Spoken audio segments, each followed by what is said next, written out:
British కాలంలో ఖమ్మం చరిత్ర గురించి తెలుసుకుందాం. బ్రిటిష్ పాలన సమయంలో ఖమ్మం ఒకప్పుడు కర్నూలు జిల్లాలో ఒక ముఖ్యమైన తహసీల్దార్ మరియు మున్సిపాలిటీ కార్యాలయంగా ఉండేది. ఆ కాలంలో ఇక్కడ సైనిక దళం, రెజిమెంటల్ గ్యారిసన్ మరియు కలెక్టరేట్ కూడా ఉండేవి. బ్రిటిష్ కాలానికి సంబంధించిన కొన్ని ముఖ్యమైన చారిత్రక సంఘటనలు. ఖమ్మం కోట శాసనాలు. ఖమ్మం మరియు బేస్తవారిపేటలో లభించిన శాసనాలు ఈ ప్రాంతం మొఘల్ పాలనలో ఉండేదని సూచిస్తున్నాయి.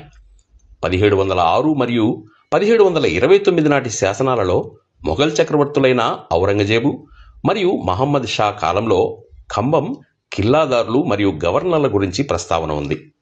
ఉయ్యాలవాడ నరసింహారెడ్డి తిరుగుబాటు.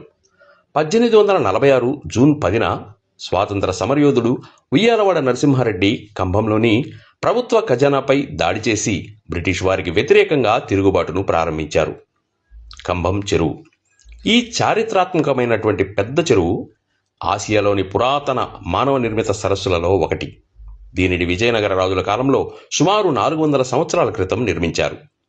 20వ శతాబ్దం ప్రారంభంలో కూడా ఇది రెండవ అతిపెద్ద నీటిపారుదల ట్యాంకుగా ఉండేది. దీని ఆనకట్టపై తెలుగు లిపిని పోలిన శాసనాలు ఇప్పటికీ ఉన్నాయి, కానీ అవి ఇంకా పూర్తిగా అర్థం కాలేదు. బ్రిటిష్ వారు ఈ ప్రాంతాన్ని పరిపాలనా కేంద్రంగా ఉపయోగించుకున్నారు. అయితే ఈ ప్రాంతం అంతకుముందు విజయనగర సామ్రాజ్యం మరియు మొఘల్ సామ్రాజ్యం వంటి ఇతర రాజవంశాల ప్రభావం